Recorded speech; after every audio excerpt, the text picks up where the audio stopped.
I went from California, which is my hometown, all the way over to North Carolina. Yeah, I'm definitely reliable in giving you guys the pros and cons of being an out-of-state student.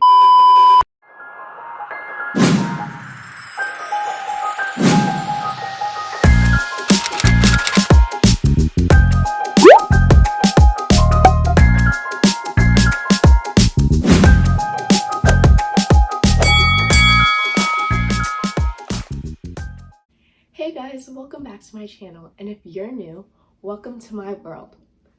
So first off, I'm not at my usual filming area, and that's because I'm currently on my fall break and I decided to visit some family members who are in North Carolina.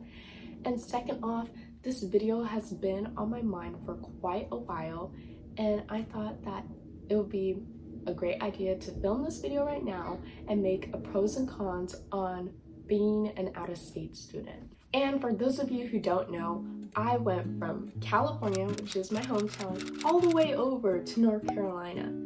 I currently attend North Carolina A&T State University, and yeah, I'm definitely reliable in giving you guys the pros and cons of being an out-of-state student because I just went from the West Coast to the East Coast.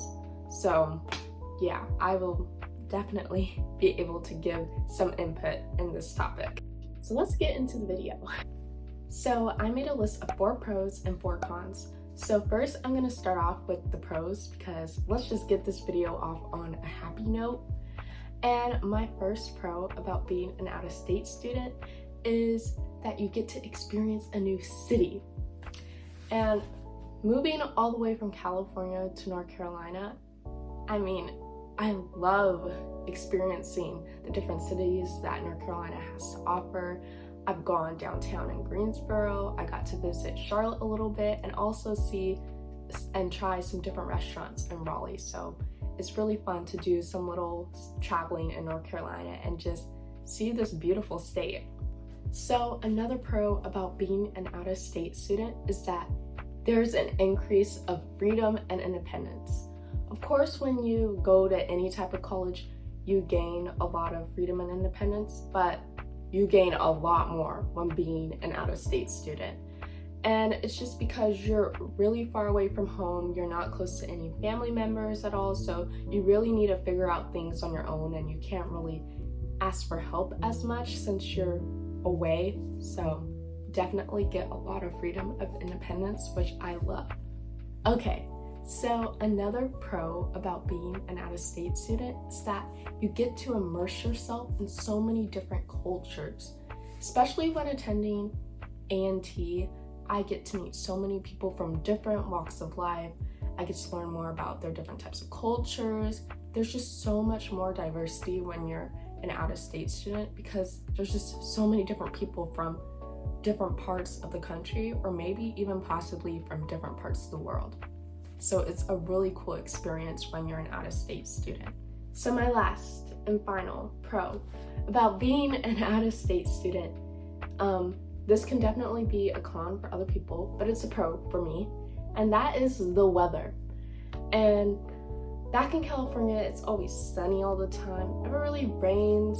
We don't really get changes of seasons, but in North Carolina, we get all of that. I get to see like the change from summer to fall and then fall to winter, so I really like that. And I love how it rains a lot more than back in California. In California it's kind of a little bit more drier, brownish, so I really love experiencing a different type of weather environment over here. And of course, like, some people can hate it if they don't like cold weather or if they don't like really hot weather, so it's definitely subjective to different people. But for me, I love the different change of weather, and if you're considering going out of state, definitely consider the weather because that's a big deal, and you really want to be in a place where you will enjoy the weather and not hate it.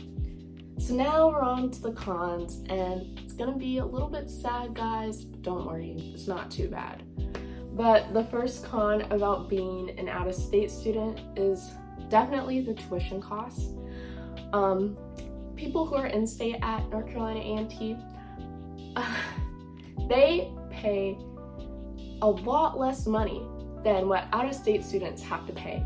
And of course that's to be expected, since that's just how it is in the college world. If you're out of state, you have to pay more money, but that's definitely a con, and that's definitely something you have to consider when trying to decide if you want to be out of state or not, because it can be very pricey to attend a college, and you can probably find a cheaper place to go in your own state and get the same type of education. The next con about being an out-of-state student is the travel expenses. And I'm talking about like moving into your college, especially when you're far away like me, like in different coasts. You have to pay for plane tickets. You also need to pay for shipping all your stuff over there. And you also have to think about, like, when you go back home for holidays, like, are you going to fly back or are you just going to stay in the state? It's just so many things, guys, for traveling, and it's a lot of money trying to find good plane tickets or whatnot. It's just so many travel expenses that you don't really consider until you're right then and there, and it's definitely a con because it's just more money. Like, on top of paying all of this tuition money, I also need to pay for my travel expenses. The costs just pile up when being an out-of-state student. Alright, so the third con about being an out-of-state student is that you're not close to any type of support system. And I'm talking about like your friends or your family. Like, if you have an emergency or if you need help with anything, they're not really very close to be able to help you. And of course you can call them and get some advice, but they can't really do anything when you're thousands of miles away from them.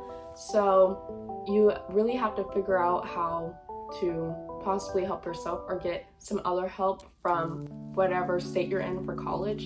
And it can definitely be a little bit stressful when you don't have that support system back home. And the fourth and final con about being an out-of-state student is homesickness. So I personally have not ever been homesick yet, and I'm just the type of person who doesn't really get homesick, but I know of a lot of friends who go to A&T who are a little bit homesick, and that's definitely a thing when you're far away from your friends and family and you miss them a lot and you can't really go over and visit them, and all you can do is really FaceTime or call them. You can't really do much when you're far away from home. And it especially gets a little sad and depressing when it's the weekend or there's a mini holiday and the people who are in state or live near to their houses, they're able to visit their friends and family over the weekend, and us out-of-state students are just here in our dorms, just sitting there alone, not being able to see our friends and family over the weekend. But that's just how it is, and something, if you are the type of person who gets homesick a lot, you really have to consider if that's really something you want to do, if you really want to be out of state, far from home, or maybe you can be out of state like a state away if that's something that affects you a lot. So that concludes my pros and cons video about being an out-of-state student. I hope this was really helpful, and for those who are considering about possibly going out of state, that you have a clear view on what you're trying to do. And I will definitely make some more videos about being out of state because I know it can be really beneficial for a lot of people. I might do a guide to being an out-of-state student, just giving some tips like about how to ship things over to your state or how to prepare for being an out-of-state student, things like that. But thank you for watching, guys, and don't forget to like and subscribe down below, and I'll see you guys in my next video. Bye!